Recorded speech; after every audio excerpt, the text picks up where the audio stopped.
Good afternoon সবাইকে। সবাই কেমন আছেন? আশা করছি সবাই খুবই ভালো আছেন। আল্লাহর ইচ্ছা আমরাও ভালো আছি। আজকে আমি ফ্রাইড রাইস রান্না করছি, তো ভাবলাম আপনাদের সঙ্গে একটু শেয়ার করি। তো প্রথমে আমি সবজিগুলো ভালোভাবে কেটে নিয়েছি, আর ভালোভাবে ধুয়েও নিয়েছি, পানি ঝরিয়ে নিয়েছি, যেহেতু তেলে ভাজতে হবে, তেলটা না হলে গায়ে ছিটিয়ে যেতে পারে। তো গাজরগুলো প্রথমে ভেজে নেব। আমি এখানে গাজরগুলো দেখতেই পাচ্ছেন, আমি একদমই পাতলা পাতলা করে কেটে নিয়েছি। আর গাজরগুলো ধৈর্য সহকারে ভাজতে হবে, যেহেতু গাজরগুলো একটু শক্ত হয়ে থাকে। তো ভালোভাবে আস্তে আস্তে ভাজতে হবে, যেন ভিতর থেকে সিদ্ধও হয়ে যায় খুব সুন্দরভাবে। আর এটাতে আমি এখন কোনো রকম লবণ টবণ কিছু ব্যবহার করিনি। তো গাজরটা ভাজা হয়ে গেছে, আমি উঠিয়ে নিয়েছি। এবারে আমি বিনসগুলো ভেজে নিচ্ছি। তো বিনসগুলো আমি এইভাবে কেটে নিয়েছি। আপনারা চাইলে বড় ছোট যেমন আপনাদের পছন্দ তেমনভাবে আপনারা কেটে নিতে পারেন। তো গাজরগুলো ভাজা হয়ে গেছে, এবার আমি বিনসগুলো খুব সুন্দরভাবে ভেজে নিচ্ছি। ওই একই তেলের মধ্যে দিয়েছি। আর আমি এখানে তেল দিয়েছি রিফাইন তেল, আপনারা চাইলে সরষের তেল দিয়েও ভাজতে পারেন, বাট আমি রিফাইন তেল দিয়েছি।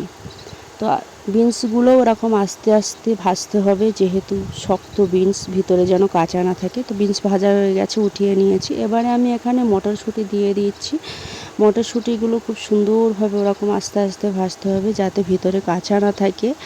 আর এটা মোটামুটি সিদ্ধও যেন হয়ে যায়।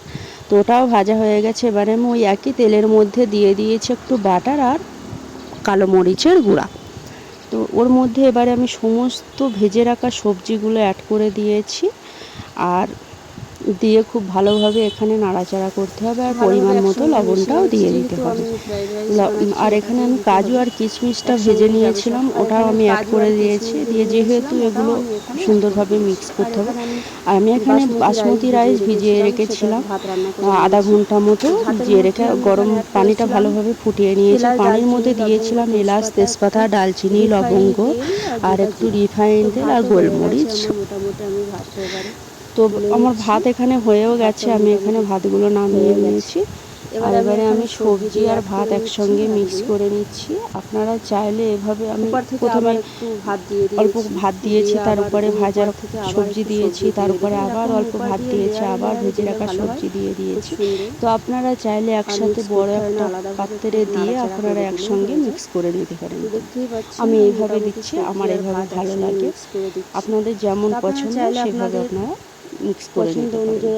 তো আমার একে একে আমি এইভাবে মিক্স করে দিচ্ছি। আর এটার মধ্যে আমি আর কোনো কিছু দেবো না, আমি দিচ্ছি ঘি দিয়ে দেবো উপর ভাত, আবার একটু আপনারা চাইলে ঘি পরিবার ভাত, আবার একটু বাটারও ইউজ করতে পারেন, রিফাইনও দিতে পারেন। কিন্তু এখানে আর কোনো মশলা অ্যাড করি, ঘি দিলে বেশি সব কিছু আমি ওই সবজি টেস্টটা শুধু ভেজে নিয়েছি লবণ দিয়ে, আর কিছু দেয় না, একটুখানি গোলমরিচের গুঁড়া দিয়েছি।